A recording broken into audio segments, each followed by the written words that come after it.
ଶ୍ରୀମନ୍ଦିର କାର୍ଯ୍ୟାଳୟ ସମ୍ମୁଖ ରଥ ଖଳାରେ ରଥ ନିର୍ମାଣକୁ 34 ଦିନ ପୂରିଛି। ଆଜି କାମ ଶେଷ ସୁଦ୍ଧା ତିନି ରଥର ଚାରି ନାହାକା ଗୁଡ଼ିକର ଅଗ ଏବଂ ମୂଳ ସାଲ କାର୍ଯ୍ୟ ଶେଷ ହୋଇଛି। ତାଳଧ୍ୱଜ, ଦର୍ପଦଳନ ଓ ନନ୍ଦିଘୋଷ ରଥର ଆଗ ଓ ପଛ ଆଣି ଧମକର ଚୌପଟ କାର୍ଯ୍ୟ ଶେଷ ପର୍ଯ୍ୟାୟରେ ପହଞ୍ଚିଛି। ତିନି ରଥର ଦୁଇଟି ଲେଖାଏଁ ଧୂଳି ଦଣ୍ଡାର ନିର୍ମାଣ କାର୍ଯ୍ୟ ଶେଷ। ତିନି ରଥ ପାଇଁ ତିନୋଟି 20 ଫୁଟିଆ ଚାର ପରିଚ୍ଛାର ଚୌପଟ କାର୍ଯ୍ୟ ଶେଷ ହୋଇଛି। ନନ୍ଦିଘୋଷ ରଥର ଦୁଇଟି ପୋଲ ଗୟଳର ଚୌପଟ କାର୍ଯ୍ୟ ଜାରି ରହିଛି। ମହାପ୍ରଭୁଙ୍କ ଅଣସର ଗୃହ ପ୍ରସ୍ତୁତ ପାଇଁ ତାଳଧ୍ୱଜ ରଥର ମୁଖ୍ୟ ମହାରାଣାଙ୍କ ତତ୍ତ୍ୱାବଧାନରେ ତିନୋଟି 20 ଫୁଟିଆ ଅଣସର ଗୟଳ ଚୌପଟ କାର୍ଯ୍ୟ ଜାରି ରହିଛି।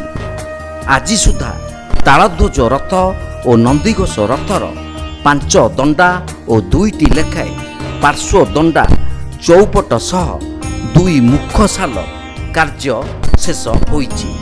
ଦର୍ପଦଳନ ରଥର 5 ଦଣ୍ଡା ଓ 2 ପାର୍ଶ୍ୱ ଦଣ୍ଡାକୁ ମିଶାଇ 7ଟି ଦଣ୍ଡା ମଧ୍ୟରୁ 5ଟି ଦଣ୍ଡାର ଚୌପଟ ସହ 2 ମୁଖ ସାଲ କାର୍ଯ୍ୟ ଶେଷ ହୋଇଛି। ବାକି 2ଟି ଦଣ୍ଡାର ଚୌପଟ ଶେଷ ପର୍ଯ୍ୟାୟରେ ପହଞ୍ଚିଛି। କରତି ସେବକମାନେ ଦର୍ପଦଳନ ରଥର ପୋଲ ଗୟଳର 2 ପାର୍ଶ୍ୱ ବାରିଶିରେ ସମତଳ ଶେଷ କରି ଚିରଟ କାର୍ଯ୍ୟ ଆରମ୍ଭ କରିଛନ୍ତି। ଯେଉଁ କାମ ଚାଲିଛି ଦଣ୍ଡା କାମ ଆମର ଚାଲିଛି। ଦଣ୍ଡା କାମ ଚାଲିବା ପରେ ଆମର ଚକ କାମ ଚକ ଥାକ କରିବୁ। ଚକ ଥାକ ସରିଲା ପରେ ଆମେ ଦଣ୍ଡା ଉଠିବା ବ୍ୟବସ୍ଥା କରିବୁ। ଦଣ୍ଡା ଉଠିବା ବ୍ୟବସ୍ଥା ଆଜି ନୁହଁ, ଯେ କାଲି ହେବ। ଆଜି ଦଣ୍ଡା କାମ ସାରିବା ପାଇଁ ବ୍ୟବସ୍ଥା କରୁଛୁ। କାମ ଆଗେଇ ଚାଲିଛି। ଆଜିର କାର୍ଯ୍ୟକ୍ରମ ଦଣ୍ଡା ବର୍ତ୍ତମାନ ଟିକେ କାଠ ତ୍ରୁଟି ଥିଲା ବୋଲି ଆମର ଆଜି ପର୍ଯ୍ୟନ୍ତ ଦଣ୍ଡା କାମ ହେଇପାରୁନଥିଲା। ବର୍ତ୍ତମାନ କାଲିଠୁ ସେ ସମସ୍ୟା ସମାଧାନ ହେଇଗଲା ପରେ ଆଜି ଦଣ୍ଡା କାମ ଜୋରସୋରରେ ଚାଲିଛି। ଚାଳିରେ ଆମର 14 ନାଗା କାମ ଚାଲିଛି ଆଉ ଗହଳ କାମ ବି ଚାଲିଛି।